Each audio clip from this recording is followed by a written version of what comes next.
Hey guys, Furum here, and today I'm going to be testing the McLaren 720S in Asphalt 8 multiplayer. Not too long ago I made a video about me winning this car. If you have not seen that yet, I would definitely recommend checking it out. So my rank is 1707, my tuning is 5505, and in Pro Kits 5055.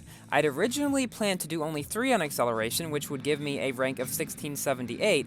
However, with the new and hopefully temporary multiplayer matchmaking system, acceleration is really the only thing that matters about a car anymore. So I thus maxed out acceleration. If you would like to see my video extensively talking about the new multiplayer system and why I believe the old system is definitely superior, go check out my recent video entitled How to Make Asphalt 8 Multiplayer Great Again. In that video, I talk about a petition that has been created that has now reached 1,000 plus signatures to change multiplayer back to the standard system. Please, please, please check that out if you want the old system back. It would really mean a lot to the rest of us who do as well. But until it hopefully gets reverted, we will have to make do with the current system. So in this race, we are facing a 1682 Sin R1, which is fairly normal, but also 2 completely pro'd out MP4-31s. Yeah, matchmaking is pretty bad now. But we have managed to pull through into first place. At this rank, there is not quite as much of a difference in matchmaking as you might find at lower ranks, but it's still there, and it's still noticeable, and it's annoying. So we have come in first in this race with an uneventful second lap ahead of that Sin R1 and those 2 MP4-31s, one of which only had a nitro starter. Interesting. Our next race also takes place on Area 51 against a completely max pro Trianemesis at 1805, an 1807 MP4-31, as well as a 1554 Apollo. There is a 250 rank difference between the Nemesis and the Apollo.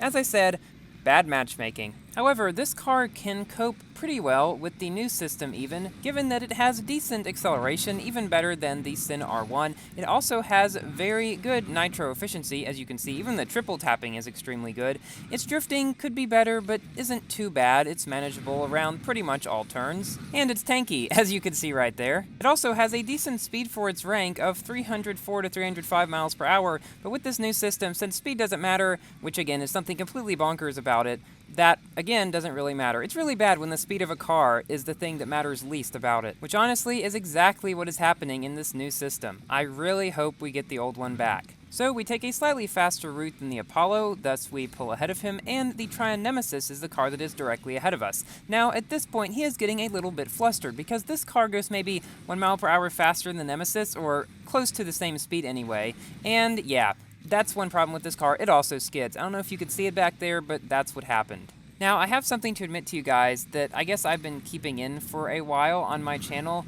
I am losing interest in Asphalt 8. Ever since Asphalt 9 came out, I've really been having more fun with that game than this one, and this game has still been fun though. I've played it, I've won the cars, I've made videos, stuff like that. It's been fun. I've just had a bit more enjoyment out of Asphalt 9.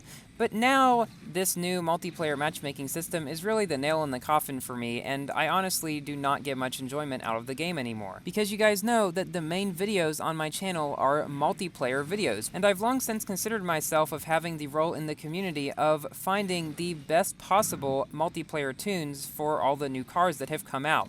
Now, there's not really much point to that. Because now, just if your car doesn't accelerate fast, you're going to lose, and if it does accelerate fast, you're going to win. That's basically what it comes down to. Of course, as seen in this race, slower accelerating cars can beat faster accelerating ones, but that's only if the faster accelerating ones make mistakes. So I guess with this new system, do everything on acceleration that you possibly can. In this new system, there's really not much strategy anymore needed to make your car do well. It's multiplayer tuning. That, along with everything else I've said in this video and in my previous Asphalt 8 video about that petition in the new system, is why I really, really hope the old system comes back. And from what I've seen in the majority of polls, the majority of players really do want the old system back. As I said earlier, the petition has reached 1,000 signatures. I have sent it to Gameloft. It has been sent to the Gameloft developers. And we've organized an effort for people to send the petition to Gameloft in an email or through customer care and just have the people explain why they like the old system better. Gameloft has done a pretty good job listening to the players in Asphalt 9 recently. Hopefully they will do the same with Asphalt 8.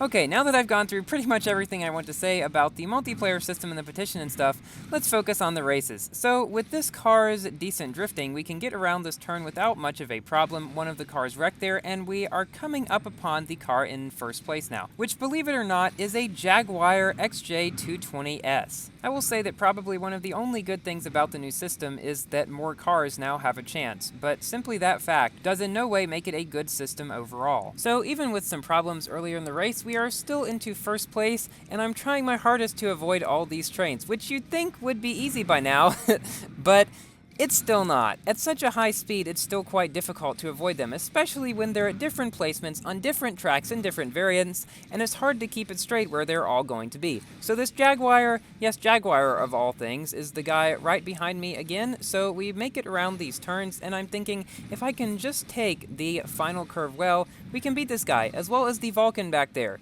Yeah, there's a Vulcan in this race. You probably didn't notice. Again, a car you can buy with 1,000,000 credits whomping all over a car that costs 14,000 tokens to buy. Completely unfair for all those people who saved up for the Vulcan. So after that race, I went and tested in a bunch of cars that I recorded for my video about the petition. Now we come back with a much lower rating because some of those cars didn't do so great, but we are back with the 720S and ready to go. So in this race, we have a Rezvani Beast Alpha, the car that is directly behind me. The car that got knocked down at the beginning is another 720S that's actually at 1678, the tune that I was originally going to go for. And the car directly ahead of us is a 1766 fully pro'd out MP4-25, driven by one of my friends, Phoenix Abidjit, I think. Sorry if I butchered your name. And the speed of his car and my car are around 1 mile per hour apart. I don't exactly know which one's faster. Now, the thing is, you can see the problem in this race. If cars have all around the same speed, and one just has so much better acceleration, well, nobody can catch up to him unless he makes a mistake, which means the person with better acceleration is pretty much always going to win. People think that in this system there's a much greater variety of cars that can win. However, that's really not the case because the kings are now just the fast accelerating ones. Donkervoort, MP48, MP4-25, Trion Nemesis, whereas before you'd have high top speed cars like the SLK or Camaro that would win on longer tracks, ones like the Apollo that would win on a lot of mid-range tracks, and the MP4-25 which would win on short runs. And that's just at higher ranks. There were many more at lower ranks too. And then of course you've got all the people complaining about, oh, the R8 SE killed everything. This new system is so much better because it's not so overpowered. The point was, it was supposed to be powerful, and the people that got it knowing full well that it was powerful, and the people that didn't get it also knew that it was powerful. It's not the people's fault who got it that the people who didn't get it didn't get it. Therefore, the people that got it should not be penalized for something that they had absolutely nothing to do with. The creator of the petition actually suggested that I make a second video about the new multiplayer system and just explain the rest of the arguments against it and for the old one. And I guess this video is kind of that, because I didn't want to make a whole nother video just about that, but there were some more things that I figured out that I wanted to say. So I guess this is that video. So the car ahead of me right now is yet another MP431. However, in the tunnel here, he does something risky, goes off that bump, and wrecks in the middle. Thankfully, I didn't hit his carcass. Sorry, I overused that joke. And so I go by into first position. Now, the guy right behind me is a Sin R1. Now, you may be a bit surprised about what the guy in fourth place is. A Camaro, who is 200 plus rank below the rest of us, because it's now matching based on speed, and because the Camaro has horrible acceleration, there is no way it can catch up. And the people that saved up to buy that car or got to Champion League in one of the recent seasons to get it have now completely wasted all their efforts for it. Fair? I think not. So the other cars in this race are two Rezvani Beast Alphas and a McLaren 675 LT. I do something a little bit risky that I probably shouldn't have done, but it paid off very nicely, and thus I caught pretty much right up to this Rezvani Beast Alpha. And he, for some reason, does not go over to the left and instead goes over to the right, giving me the chance to pass him. And now the car right behind me, or the one in second place, I should say, not right behind me, is the 675 LT, which, by the way, I played one multiplayer race in a video a long time ago titled My Top 5 High-Ranked Multiplayer Cars or something like that, one of my oldest multiplayer videos on this channel. So we come in first in this race, ahead of that 675 LT and those two Rezvani Beast Alphas. And that 675 LT is an amateur league. That is yet another problem with the new system. It being that all cars have about the same speed, an amateur league player in a 675 LT could easily beat a pro or champion league player in a Rezvani Beast Alpha or something like that, causing them to go down a whole lot because of a system that they can do absolutely nothing about. If GameLoft decides to keep this system, which I certainly hope they don't, because then I will really think about leaving the game, I really hope they would make it so that only people in close rating to each other could play together. Like in the standard system, it would be a normal 300 rating range. That right there would cause the system to be ever so slightly better. So this is only a one-lap race, and we are in second place behind a Rezvani Beast Alpha, I believe it is. Again, the acceleration cars are pretty much the ones that always win now. Unless, as I said earlier, they make some mistake or get slowed down randomly like this guy did. Not exactly sure what happened, but you saw that glow around him. That meant that he had picked up an anniversary coin, at least one, maybe multiple ones. If you knock down somebody that has a glow around them like that, you will get whatever anniversary coins they picked up to use in the event. So we've beat this Rezvani Beast Alpha, as well as a 1679 Sin R1 and another Rezvani Beast Alpha. Now for a race with a Kawasaki Ninja H2R. Now one thing I would like to mention in this new system, motorbikes are extremely overpowered because, well, if you can control them anyway, matchmaking is based on total speed of top speed and nitro put together. Now it does not take into account supercharge, which bikes like the Kawasaki Ninja H2R and, let's see, the Hayabusa BMW S1000 RR, bikes like those have very big supercharges, so you can pretty much go out with a bike and get an extra 10 miles per hour over everybody else in the race. Now, of course, that's only, as I said, if you can control them, and motorbikes are very hard to control. So you're probably still not going to be beat by a motorbike. However, this guy right behind me is doing a pretty good job. I believe he's Fireball Voidar, who I know. So if you're watching this, nice racing with you. So again, we are coming up to this turn that this car can actually get around very fast. See, the thing is, even though it does not drift especially sharply, that is not technically bad around that turn because it drift punches very well and not into the inside, but does not go to the outside either, so it all balances out to make very nice turns. So we beat another 720S, the Kawasaki Ninja, and a 1719 Rezvani Beast Alpha. Now for the final race of the video, and this is probably one of the closest races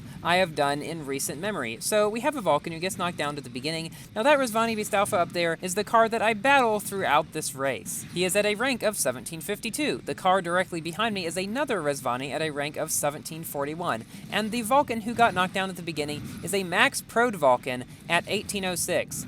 With a quite large speed difference, which, oh, I thought the system wasn't supposed to have. You know what's worse than a not-so-great system? A not-so-great system that does not even work how it's supposed to. So I guess now I'll give my finishing thoughts on this car. It is quite a good car for multiplayer, both in the new and the old system, maybe akin to the Sin R1 in terms of performance, so not a king or anything in either system, but still quite a good challenger. Again, if you would like to see how I won this car, I have a video up about it on my channel a couple weeks back. So throughout the rest of this race, this Rezvani was right on my tail for the entire time. I don't know exactly how close he was, but it was pretty darn close. So to try to make my lead a little bit greater, I do the bump nitro speed tricks, where basically you brake and triple tap right as you get to the top of a bump, like those three right there, and as you can see it worked. He fell a bit behind. Then I flat spin here because I'm running out of nitro, and I want to have enough for the final stretch without having to go up ramps. But it doesn't go quite how I planned. I hit the turn on the inside, and so I could not make it into the tunnel without wrecking, and so I decided, okay, well, let's just take this route, which is definitely slower, but not too much slower, and I still managed to beat this Rezvani. So if you managed to pick up this car in its world tour, it was definitely a worthwhile car to get. Thank you all so much for watching. Please like the video if you've enjoyed, and consider subscribing for more Asphalt 8 and 9 content, and I will see you in my next video. Goodbye!